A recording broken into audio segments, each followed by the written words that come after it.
अंजलि और विवेक की शादी को 8 साल हो चुके थे। दोनों की एक 6 साल की बेटी थी, सिया। उनका घर बाहर से बहुत साधारण था, लेकिन अंदर भावनाओं और रिश्तों की गर्माहट से भरा हुआ। विवेक एक प्राइवेट कंपनी में काम करता था।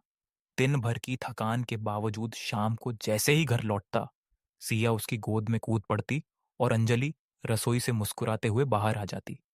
शादी के शुरुआती सालों में दोनों के बीच बहुत प्यार था, लेकिन धीरे धीरे जिम्मेदारियां, कामकाज और रोजमर्रा की थकान ने उस रोमांस को ढक दिया। अब बातें ज्यादा घर के खर्च, सिया की पढ़ाई और रिश्तेदारियों तक ही सीमित हो गई थी। लेकिन अंजलि के दिल में आज भी वही पुरानी तड़प थी, जब विवेक उसे छोटी छोटी बातों पर चिट्ठियां लिखा करता था या चाय बनाकर उसकी आंखों के सामने रख देता था।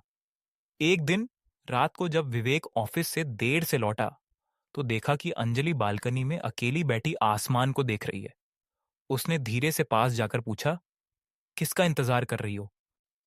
अंजलि हल्की मुस्कान के साथ बोली, तुम्हारा।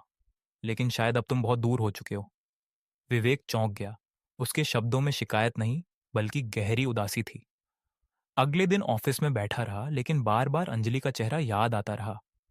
उसी शाम उसने अचानक छुट्टी ले ली। रास्ते में एक गुलाब खरीदा और घर पहुंचकर अंजलि को दिया। अंजलि पहले तो हंसी, इतने साल बाद फूल, अब इसकी जरूरत नहीं। विवेक ने उसका हाथ पकड़कर कहा, प्यार की जरूरत कभी पुरानी नहीं होती। उस रात दोनों देर तक बातें करते रहे, पुरानी यादें, पुराने किस्से, पहली मुलाकातें, पहली लड़ाइयां और पहला प्यार। सिया कब उनके बीच सो गई, उन्हें पता भी नहीं चला। धीरे धीरे विवेक ने छोटे छोटे बदलाव शुरू किए। कभी बिना कहे बर्तन धो देना, कभी रात में रसोई में खड़ा होकर अंजलि को काम में मदद करना, कभी अचानक से आइसक्रीम लेकर आ जाना। अंजलि हर बार मुस्कुराती, लेकिन दिल के अंदर फिर से वही पुराने दिनों की चमक महसूस करती। एक रविवार की सुबह विवेक ने कहा, आज तुम बस तैयार हो जाओ, बाकी सब मैं संभाल लूंगा।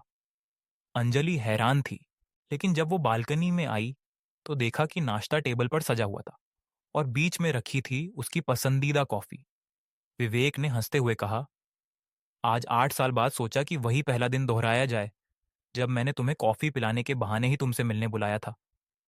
अंजलि की आंखें भर आईं। उस पल उसने महसूस किया कि परिवार और रिश्तों की असली खूबसूरती रोज के छोटे छोटे लम्हों में छुपी होती है, जिन्हें हम अक्सर नजरअंदाज कर देते हैं। धीरे धीरे उनका रिश्ता फिर से वही नरमी और मिठास पा गया। सिया भी अक्सर अपनी कॉपी में चित्र बनाती, जिसमें पापा मम्मी हाथ पकड़े होते और वो बीच में मुस्कुराती खड़ी होती। अंजलि अब जब भी शाम को बालकनी में बैठती, विवेक उसके पास ही होता और दोनों मिलकर आसमान को देखते, जैसे सितारों में अपना ही छोटा सा संसार ढूंढ रहे हों। अच्छी अच्छी कहानी सुनने के लिए चैनल को सब्सक्राइब कीजिए।